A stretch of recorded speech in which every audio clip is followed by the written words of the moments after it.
Hello friends, Radhe Radhe. आप सभी लोग कैसे हैं? आशा करती हूँ कि आप सभी लोग अच्छे होंगे, परम मंगल में होंगे। आज हम आप सभी को आमल की एकादशी की आप सभी को बहुत बहुत शुभकामनाएं देती हूँ। मित्रों, आज की वीडियो में हम आपको व्रत कथा लेकर आई हूँ। तो चलिए वीडियो को शुरू करते हैं। मित्रों, वीडियो को शुरू करने से पहले मेरा आपसे एक छोटा सा रिक्वेस्ट है कि यदि आप सभी अभी तक मेरे चैनल को लाइक सब्सक्राइब नहीं किया है मित्रों, तो जल्द से जल्द लाइक करें, सब्सक्राइब करें और बेल आइकन को प्रेस कर दें ताकि हमारे आने वाले वीडियो का नया नोटिफिकेशन आप सभी तक सबसे पहले पहुंचे। तो चलिए वीडियो को शुरू करते हैं। भगवान श्री कृष्ण से धर्मराज युधिष्ठिर ने कहा कि हे प्रभु, आप मुझे इस व्रत की कथा को सुनाइए, इस एकादशी का महात्म्य मुझे बताइए और इस एकादशी की व्रत कथा को मुझे सुनाइए। तब भगवान श्री कृष्ण ने कहा, हे राजन, जो कथा के बारे में आप मुझसे पूछ रहे हैं वही व्रत कथा मानधाता को गुरु वशिष्ठ ने सुनाया। सभी व्रतों में राजा एवं मोक्ष दिलाने वाला ये व्रत है। इस आंवला एकादशी को व्रत करता है कोई भी व्यक्ति तो उसे वैकुंठ में रहने का जितना पुण्य फल होता है उतना उसे तत्काल प्राप्त होता है। जो इस व्रत को करता है उसे अंत में वैकुंठ लोक ही प्राप्त होता है। इसलिए इस एकादशी का महात्म्य बहुत अधिक है।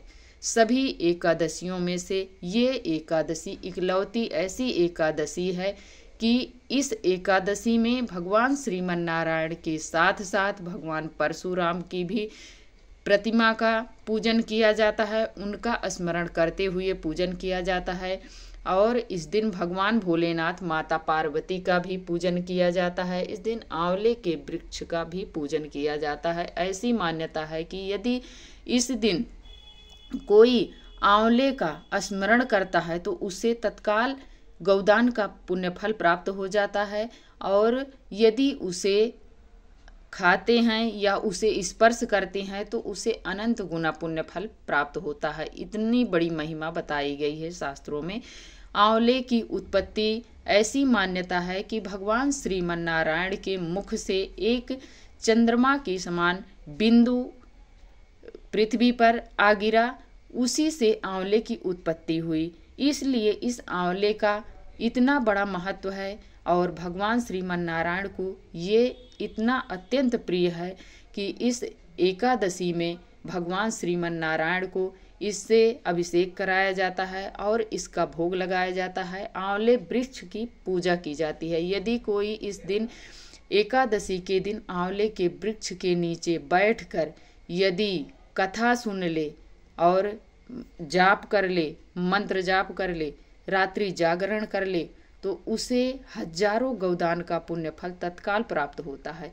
इतनी बड़ी महिमा बताई गई है। इसलिए इस एकादशी के दिन हम सभी सनातनी को इस एकादशी का व्रत करना चाहिए। भगवान श्री कृष्ण इसका दावा करते हैं। आंवला के वृक्ष के नीचे बैठकर किसी ने कथा सुनी एवं जागरण किया है तो उसे 1000 गौदान के बराबर पुण्य फल तत्काल प्राप्त होता है। अब मानधाता ने कुछ प्रश्न किया गुरुदेव वशिष्ठ से कि आंवला कब से उत्पन्न हुआ है, ये मुझे बताओ।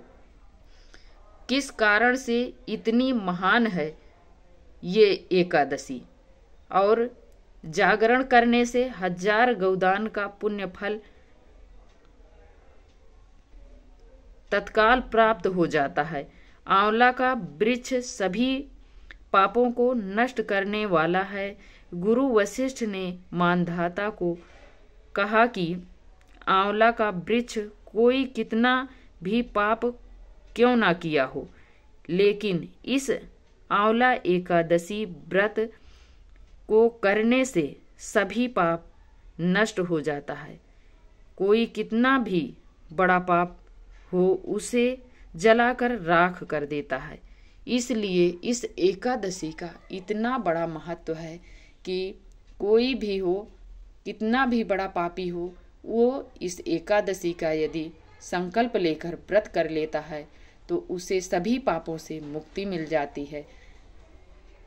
लेकिन ये भी बताया गया है कि जितना आपको तीर्थ में जाकर नदियों में स्नान करने से, तीर्थ में आप दान पुण्य करके आते हैं, जितना पुण्य फल प्राप्त होता है, और जो आपके तीर्थ में जाने से पाप नष्ट हो जाते हैं, उतना यदि आप एकादशी पर एक भी गलती करते हैं तो वो कहते हैं कि जो आपके पाप होते हैं वो तुरंत जागृत हो जाते हैं। इसलिए एकादशी पर अन्न बिल्कुल नहीं ग्रहण करना चाहिए, ये शास्त्रों में बताया गया है। इस दिन यदि कोई कच्चा अन्न भोजन ग्रहण करता है तो उसे जितने भी उसके पाप नष्ट हुए रहते हैं वो तत्काल उसे फिर मिल जाते हैं, उन्हें पाप लग जाते हैं। इसलिए एकादशी पर कच्चा भोजन नहीं ग्रहण करना चाहिए। जैसे कि कच्चे में दाल, चावल, रोटी, ये कच्चा माना जाता है। यदि एकादशी के दिन आप व्रत जैसे नहीं करते हैं, उस दिन आप पूड़ी बना लीजिए, पराठा, सब्जी, ये पक्के में आता है, ये आप खा लीजिए। लेकिन एकादशी के दिन कच्चा भोजन बिल्कुल नहीं खाना चाहिए, वर्जित माना गया है। तो ये आज की वीडियो मित्रों यहीं तक की थी। आप सभी को आशा करती हूँ कि ये वीडियो अच्छी लगी होगी और ये कथा आपको अच्छी लगी होगी। तो आप ज़रूर इस कथा को सुनिए और आगे ज़्यादा से ज़्यादा शेयर कीजिए, ताकि और भी लोग इस कथा से लाभान्वित हो सकें और एकादशी का व्रत वो भी करें। तो आप सभी को वीडियो देखने के लिए बहुत बहुत धन्यवाद देती हूँ मित्रों। अब मिलती हूँ एक और नए वीडियो के साथ, तब तक के लिए आप सभी से राधे राधे। जय श्रीमन नारायण भक्तों।